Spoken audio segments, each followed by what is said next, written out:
मी जर अयोग्य मंत्री म्हणून तुम्हाला त्यावेळेस वाटत होतो, तर महाराष्ट्राच्या जनतेनं त्यावेळेस तुम्हाला एवढे आमदार देऊन चूक केली आणि त्यावेळेचे 2019 ते 22 पर्यंतचे मुख्यमंत्री म्हणून तुमची नेमणूक केली, मुख्यमंत्री नाही।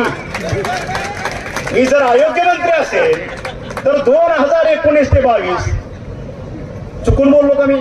मुख्यमंत्री कदाचित हेच असू शकतं। मी घेऊ का शॉट? घेऊ का शॉट? घ्या अंधारा मोबाईल पाडून बुधणार